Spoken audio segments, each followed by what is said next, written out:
제가 상승장 때 집을 사가지고 지금 저도 한 5천 정도 떨어진 상태고, 근데 저는 아직 결혼 안 했기 때문에, 그리고 아파트에 살고 싶은 한도 풀었어요. 그리고 지금은 진짜 아무 데서나 살아도 상관없거든요. 월세로 살아도 되고 원룸으로도 살아도 돼서.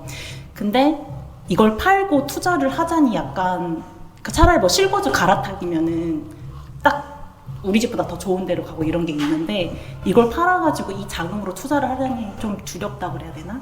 그 액수가 막 그래도 한 2, 3억은 있으니까 이걸 가지고 어떻게 해야 되나라는 고민이 좀 많이 드는 것 같아요. 저도 7년 살았던 제 첫 집이 있었거든요. 근데 그때 그걸 팔았더니 한 3억 정도 나왔어요. 뭐 저는 그걸 가지고 투자를 한 거죠, 제가. 그래서 어떻게 보면 전 재산이죠. 되게 부담이 크죠. 그래서 그 부담이 큰 만큼 더 열심히 봤던 것 같아요. 현장을 정말 많이 가봤어요. 정말 여러 번 가고, 부동산 거의 매일 찾아가고, 그리고 계속 이제 이게 진짜 내 판단이 맞을까 계속 생각하고. 그래서 뭐 그렇게 했는데, 저는 그렇게 하고 나서 되게 잘했다고 생각했어요. 왜냐면 그 돈이 내가 만약에 이게 너무 부담이 돼서 그거를 뭐 돈을 더 줄여가지고 뭐 그런 선택을 했다면 후회했을 것 같아요. 그래도 내가 최대한으로 그 돈을 써서 내가 할 수 있는 최선의 선택을 저는 했거든요. 그렇게 했더니 확실히 그런 게 잘 됐어요. 그러니까 잘 되고 나니까 그때는 되게 자신감 생기는 거예요. 그래서 충분히 걱정될 수 있는데, 그렇다고 해서 내가 그만큼의 돈을 가용할 수 있는데 그걸 줄여가지고 더 안 좋은 선택을 하면 후회할 것 같아요. 저는 그렇게 생각하거든요. 만약에 다시 제가 그 상황으로 간다 해도 저는 똑같은 선택할 것 같아요. 전세로 돌리고 이사를 갈까라도 생각했는데, 이게 전세로 돌리면 나중에 팔기가 더 힘들잖아요. 전세가 껴있으면. 그래서 맞아. 고민되는 것 같아요. 물론 전세로 돌리면 돈은 더 줄어들겠지만. 그래서 저는 자산을 늘릴 수 있는 제일 빠른 방법이 내가 월세 살면서 그 돈을 투자하는 거예요. 내가 뭐 실거주 하면서도 그게 오르면은 할 수 있지만, 내가 그걸 깔고 있잖아요. 근데 오히려 안 깔고 있고 그 돈을 전세를 보내주면, 우리가 뭐 전세를 끼고 사면 전세 보증금 받아가지고 씨드를 더 키울 수 있잖아요. 그럼 더 좋은 거 살 수 있거든요. 저는 그게 제일 빨랐던 것 같아요. 제가 자산을 늘린 데 있어서. 월세를 살잖아요. 불편할 수 있어요. 저는 애도 둘이었는데 제가 월세 살았잖아요. 근데 내가 불편할수록 내 자산이 더 많이 늘어나는 거예요. 되게 빠르게. 그러면 전 재산을 투자할 정도면 어느 정도 공부를 해야지 그게 막 아무것도 공부가 안 돼 있는 상태에서 막 투자를 하기에는 좀 그렇고, 어느 정도 공부를 했을 때 내가 괜찮겠다, 이 정도는 괜찮겠다 자신감이 생기거나 확신이 생기는지 그게 좀 궁금해요. 근데 저는 그때 뭐 강의를 들었던 것도 아니었어요. 근데 계속 그때 앞단에 제가 막 계속 실패했었잖아요. 저는 뭐 부동산 뭐 책 보고 유튜브 같은 것들 부동산 채널 보면서 공부하고 이제 그게 다였긴 했거든요. 근데 그리고 제가 일단 사는 그 지역이었어요. 그래서 일단 기본적으로 제가 어디가 좋은지는 대략적으로 알잖아요. 그건 도움이 됐던 것 같아요. 그래서 그 안에서 일단 내가 조금이라 잘 아는 지역에서 선택하려고 했던 것 같아요. 만약 제가 그때 공부가 전혀 안 돼 있는데 아예 내가 모르는 지역을 했다면 되게 저도 힘들었을 건데, 그때는 내가 아는 지역이었고, 내가 아는 지역이지만 내가 그래도 확신이 없잖아요. 그 아파트 주변을 진짜 많이 봤던 것 같아요. 입지라던가 비교해보고 그냥 그것만 계속 봤던 것 같아요. 그 아파트를 기준으로 다른 아파트 계속 비교하고 이 가격이 괜찮은가? 그랬던 것 같아요. 그렇게 했었고, 제일 좋았던 건 제가 욕심을 되게 낮췄어요. 원래는 이것보다 더 좋은 걸 살 수도 있었어요. 근데 그걸 하기엔 제가 되게 무리였어요. 만약에 제가 전세를 끼고 하잖아요. 그럼 전세가가 안 받쳐주면 제가 가진 돈으로 안 될 것 같더라고요. 그래서 욕심을 낮췄어요. 내가 할 수 있는 최선이면 되지 않나? 그거에 있었고, 그리고 내가 사는 것보다 일단 좋잖아요. 내가 그냥 그 집에 사는 것보다는 그래도 얘를 샀을 때 확실히 더 좋겠다는 게 있었고, 두 번째는 만약에 이 투자가 잘못되잖아요. 들어가 살려고 했어요. 내가 살면 되지. 그게 저의 그 부담을 되게 낮춰줬어요. 그래서 이게 투자가 최악의 상황까지 다 생각을 해야 되잖아요. 그래서 만약 잘못되면 그냥 우리 가족 들어가 살면 되지. 남편한테 그렇게 얘기했거든요. 그렇게 했더니 이게 되게 마음이 놓이더라고요. 그렇게 저는 되게 보수적으로 접근했던 것 같긴 해요.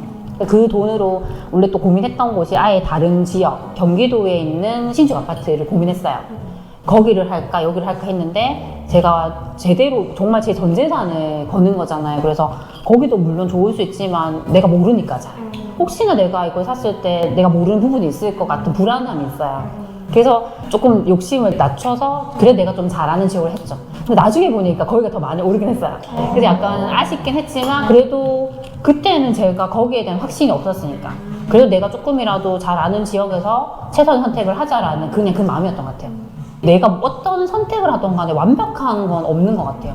완벽한 건 없기 때문에 내가 아는 바운더리가 그게 전부면 그냥 그 안에서 내 최선의 선택을 하면 되는 거고, 제가 투자를 하면 느꼈던 게 내가 공부를 계속 할수록 그 바운더리가 늘어나요. 내가 이 지역도 알고 이 지역도 알면 난 이제 그만큼 내가 많이 아니까 또 거기서 볼 수 있는데, 그때는 제가 볼 수 있는 한계가 내가 사는 지역인 거예요.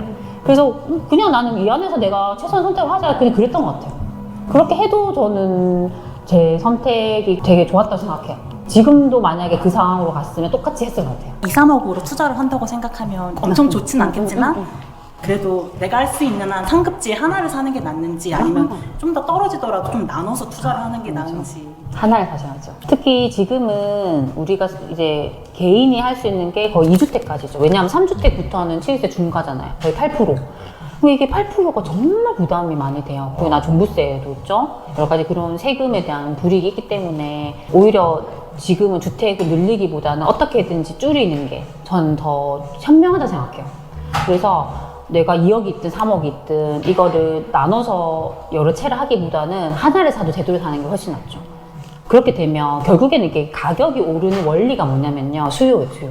이 가격이 비싸다는 거는 그만큼 원하는 사람이 많다는 거야. 원하는 사람이 많은데 그런 애들이 개수가 적으면요, 희소성으로 밀어 올리거든요, 가격을. 결국에는 좋은 애들이 비싸요. 그 가격이 반영이 다 된단 말이에요. 그래서 내가 2, 3억을 살 수 있는 애랑 내가 1억으로 살 수 있는 애, 그 컨디션은 확실히 차이 나요. 그러면 당연히 좋은 걸 사야 되는 거죠. 그렇죠? 그래서 저는 그렇게 그냥 생각하시면 제일 좋다고 생각해요. 네. 저는 약간 비유를 그렇게 해요. 스노우볼. 눈을 뭉치잖아요. 이게 굴릴수록 커지잖아요. 이거 똑같아요. 그래서 우리가 특히 뭐 사회초년생이든 신혼부부든 처음에는 돈 없어요. 자기 작잖아요. 근데 그거 그래도 내가 갖고 있는 것보다는 그래도 내가 좀 공부를 해서 그래도 이 돈으로 할 수 있는 최선 선택을 해나가는 거죠. 그럼 처음에는 제일 좋은 거 못 사지만 이거 사서 얘가 오르면 그걸 팔아서 또 더 괜찮은 거 사고 더 괜찮은 거 사고 이렇게 계속 굴려가는 거예요. 저는 그래서 이게 투자를 단기적으로 보면 안 된다 생각해요. 길게 보는 거죠. 뭐 10년 이상, 20년 이상. 길게 보면 그렇게 단계로 갈 수 있어요. 근데 많은 분들은 되게 내가 한 번에 투자로 되게 자산이 뭐 2배, 3배로 늘어나고 막 그런 거 생각하잖아요. 근데 욕심에 부리니까 내 성이 안 차는 거죠. 난 내가 사고 싶은 거 저건데 내 돈으로 그걸 못 사잖아요. 이게 내려와야 되는데 이게 못 내리는 거예요. 그러니까 못 하는 거예요. 그래서 그걸 안 하는 것보다는 그래도 내가 저걸 못 사지만 2등이든 3등이든 4등이든 내가 살 수 있는 최선의 애를 사는 거는 훨씬 좋잖아요. 내가 뭔가를 더 나은 선택을 한 거니까. 저는 그게 맞지 않나 싶어요. 투자도 그렇게 보는 게, 바라보는 게 맞다고 생각해요. 집을 살 때 학군 제일 좋은 데를 사러 이게 말씀하시잖아요. 근데 사실 학군 좋은 데는 다 진짜 거의 대부분 1급지고, 근데 이제 제한된 돈에서 그 학군 좋은 데를 들어갈 수 없으니 2, 3급지 그런 데를 선택을 할 때 학군은 좀 제외하고 입지만 좀 보시는 편인가요? 그러니까 이게 입지라는 것도 우리가 뭐 1급지다, 뭐 1.5급지다, 2급지다 할 때 그 평균적인 부분을 가지고 급지를 나누는데요. 1급지 안에서도 1등, 2등, 3등 급지가 또 나눠져요. 그래서 보면 1급지를 하더라도 뭐 여기서 뭐 제일 상품성 좋고 정말 좋은 애는 비싸잖아요. 근데 이게 떨어질수록 다 가격이 낮아져요. 그래서 만약에 내가 이 돈을 가지고 1급지에 있는 제일 좋은 거 못 사도 그래도 구축이라도 1급지라고 했을 때는 아까처럼 뭐 학군이 되게 좋다, 뭐 상권 하원가 되게 잘 됐다, 이런 요소가 있기 때문에 1급지잖아요. 그러면 여기 상품성 좀 떨어져도 구축이라도 살 수 있어요. 그거 살 수 있다고 하면 그거 사는 거고, 내 돈이 그것도 안 된다, 2급지 내려오잖아요. 근데 이게 급지가 낮아질수록 더 좋은 걸 사야 돼요. 특히 상품성이 좋은 걸 사야 돼요. 그러니까 급지가 떨어지면 걔는 그만큼 입지적인 요소가 뭔가 불리하다는 거거든요. 그러면 상품성이라도 좋아야 돼요. 그러니까 새 아파트야 사람들이 그래도 좋아하잖아요. 급지가 떨어지면. 그러면 그럴수록 더 좋은 걸 선택해야 되는 거죠. 그렇죠. 근데 급지가 확실히 좋아, 여기가 막 1급지다 하면 상품성 떨어져도 괜찮아요. 여기에 살아야 되는 확실한 이유가 있는 곳이니까 구축도 괜찮아요. 그래서 그렇게 우리가 내가 살 수 있는 애를 1급지에서 조금 뭐 구축, 2급지에서 신축 뭐 이렇게 비교해가지고 내 돈으로 할 수 있는 애를 선택하는 게 좋다 생각해요. 근데 저는 우선순위는 그저 급지라 생각해요. 여기 어떤 급지로 되어 있느냐, 급지가 높으냐, 그게 더 우선순위이기 때문에 저는 그렇게 볼 수 있을 것 같아요. 그럼 구축이 한 몇 년? 구축은 보통은 10년 이상 되면 구축이라고 하죠. 네. 네. 근데 20년 지난 거는 또 살 수가 없잖아요. 20년 이상이라도 월등히 입지가 좋다고 하면 고려할 수 있죠. 근데 아무래도 너무 상승 떨어지니까 그렇게 뭐 반등이 빠르고 그런 건 아니지만 내 돈이 그 정도 살 수 있는 돈이라고 하면 최대한 구축은 그렇게 입지 좋은 데 선택하는 게 낫죠. 특히 애를 키우는 부모들은 계속 그 생각을 하게 돼요. 어떻게 하면 더 나은 환경에서 내가 애를 키울 수 있을까? 지금은 많이 안 낳잖아요. 뭐 하나 둘 낳긴 하잖아요. 그래서 더 심해요. 애가 많을 때보다 애가 적을수록 얘를 하나를 키워도 내가 더 좋은 환경 키우고 싶다라는 니즈가 되게 강하거든요.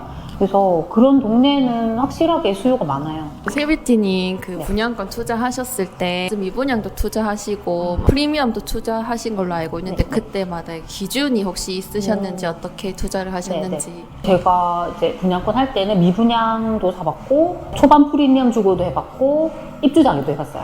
그 케이스를 다 해봤는데 특히나 미분양이랑 초반 프리미엄 주고 살 때 가장 중요하게 봤던 거는 상승 초입인지를 많이 봤어요. 왜냐면 이게 상승 초입인 경우에는 특히 미분양 같은 경우는 그동안 이제 그 지역이 막 하락을 했잖아요. 그러니까 아무리 여기가 입지가 괜찮다 해도 남아 있을 수 있어요. 사람들 심리가 회복이 안 됐기 때문에 그런 경우는 미분양을 선택해도 돼요. 근데 만약에 상승이 되게 많이 했어요, 어느 정도. 근데 미분양으로 남아있다 하면 얘는 좋은 게 없는 거죠. 이게 소진이 그만큼 안 되는 안 좋은 애들이 끝까지 남아있거든요. 그러니까 그럴 때는 미분양 분양권 사면 안 돼요. 그래서 미분양은 초입. 정말 여기 확실하게 저점을 찍고 간다는 게 딱 보이면은 할 수 있어요. 그리고 그때 중요하게 봐야 되는 지표는 미분양이 급감하느냐, 확실하게 줄어드느냐를 봐야 돼요. 그래서 거기에 부합이 된 곳들은 미분양을 샀어요. 근데 살 때도 그래도 여기가 입지적으로 되게 괜찮은지를 잘 봤던 것 같아요. 우리가 입지를 볼 줄 안다고 하면 확실히 여기가 그래도 좀 선호하는 곳인가. 근데 이게 미분양이 난 이유들이 여러 가지 케이스가 있는데 이런 케이스도 있어요. 이렇게 여기가 되게 입지가 괜찮은데 상대적으로 그 시기에 이렇게 좀 고분양가라고 판단이 되면 거기 사는 사람들이 좋은지 알지만 막상 분양을 안 받는 경우도 있어요. 그래서 그런 것들은 뭐 그런 지역 카페를 간다던가 우리가 막 조사를 하면 대략 알 수 있거든요. 그런 것들을 좀 많이 봤죠. 이게 두 번째로 확인한 거는 이게 미분양이 확실하게 급감하는지를 체크를 하죠. 그러니까 우리가 막 업체별 미분양 현황 보잖아요. 그러면 매달 볼 수 있잖아요. 그럼 이게 줄어드는데 어떤 애는 몇 개 안 줄어드는데 되게 수요가 있는 애는 많이 줄어요. 갑자기 막 개수가 확 줄거든요. 그러면 얘는 확실히 수요 있구나를 판단할 수 있죠. 그렇게 하고 나서 이제 모델하우스 물어보는 거죠. 이거 지금 제가 하고 싶은데 몇 개 남았어요? 라고 하면 또 확인하면 대략적으로 이제 뭐 괜찮은 거가 다 빠지고 있는 거예요. 막 이제는 저층만 남아있고 이런 상황인 거예요. 그럴 때는 선택할 수 있어요. 아니면 내가 이걸 확실히 하고 싶다고 하면 그냥 모델하우스에 있는 그 미분양 남아있는 걸 살 수 있고 아니면 이제 일반 그 부동산에 매물이 나와 있어요. 그럼 그때는 보통 피가 조금씩 붙거든요. 내가 피를 주고 조금 괜찮은 걸 살 수 있어요. 그 선택이긴 해요. 근데 내가 돈이 조금 여력만 되면 만약에 이제 저면 그 부동산에 피가 조금 붙었어도 층이나 동이 좀 괜찮은 거 사면 확실히 좋죠. 이게 오를 때 보면 좋은 게 그래 조금 더 많이 가거든요. 근데 그때는 이제 저는 뭐 돈이 그렇게 많은 게 아니라서 조금 저층이긴 하지만 그래도 동이 되게 괜찮은 애가 있었어요. 그래서 미분양을 그냥 했거든요. 그런 식으로 보죠. 그리고 초반 프리미엄 주고 살 때도 거의 비슷해요. 그때도 근데 이미 이제 보고 있어요. 사람들이 막 기대하는 게 있잖아요. 그러면 이제 청약 경쟁 일단 확인해요. 그러니까 청약 경쟁률이 되게 잘 났어요. 결국에는 걔가 딱 풀리면은 피가 확실히 붙을 거거든요. 그런 게 확실하고 요 지역이 상승 초입이고 이게 딱딱딱 됐을 때는 사요. 그냥 초피를 주고 사는 거죠. 왜냐하면 그런 애들은 갈수록 피가 더 붙어요. 그런 케이스를 하고 입주장 같은 경우는 이게 흐름이 조금 더 탔다 하더라도 입주장에는 급매가 나오잖아요. 그럼 이게 확실하게 그래도 다른 평이한 매물들 비해서 확실히 되게 저렴해라는 확신이 있으면 해요, 걔도.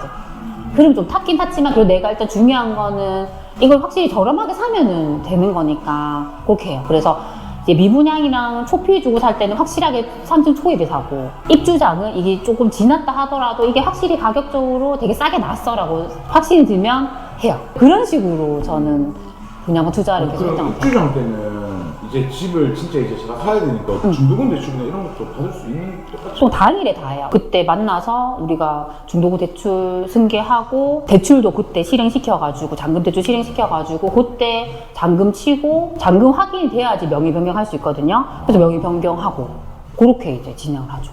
그래서 막 잔금 대출 받는다고 미리 그 전에 다 알아보고 대출 실행일 때 그때 맞춰가지고 근데 그 하는 거예요. 잔금 대출이 제가 사는 분양권 그 주택에 대해서 담보대출을 받는 거 아니에요? 맞아요. 그러니까 이게 거의 주택담보대출이랑 똑같다고 보시면 돼요. 근데 이거는 이제 새로 입주하는 아파트에 대한 거기 때문에 잔금대출이라고 하는 거고 그 형태는 주택담보대출이랑 똑같아요. 분양권을 사가지고 이제 입주를 하잖아요. 근데 만약에 실거주가 아니면은 그거를 이제 전세를 놓고 막 해야 되잖아요. 근데 이제 전세를 놔도 이제 그 나머지 갭이 있잖아요. 만약에 원래 내가 모자라면은 담보대출을 받아가지고 이렇게 하는데 전세를 놓게 되면은 맞아. 그 대출이 있으면 또 전세를 안 못 돼요. 놓게 되니까 그 갭만큼 내 돈도 있어요. 필요하잖아요. 그쵸. 근데 만약에 그게 없을 경우는 신용대출로 이렇게 맞아요. 가능한 건지 그쵸. 담보대출은 전혀 되죠. 안 되는 거죠.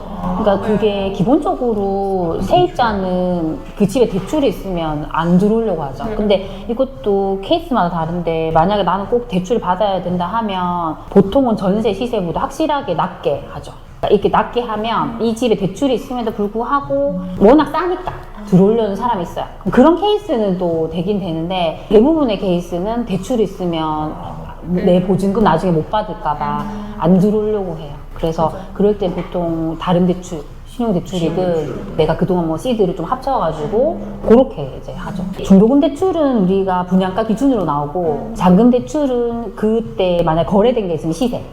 거래된 게 없으면 간평 받아가지고 이제 비교해서 그 가격 선정하거든요. 그래서 만약에 분양가보다 이제 여기가 계속 올라가고 있잖아요. 가격이 상승하면 생각보다 이제 어떤 단지는 돈이 많이 안 들어가는 것도 있어요. 이게 시세가 많이 올라버리면 지금은 대부분 지역이 조금 어렵지만 이게 상승장인 경우에는 대출 받아버리면 돈이 안 들어가거나 아니면 아예 대출을 받아서 돈이 남는 경우도 있어요. 그런 케이스도 있어요. 정확한 거는 그 상황에 가봐야 되기 때문에 뭐 그런 건 보수적으로 보면 좋긴 하죠.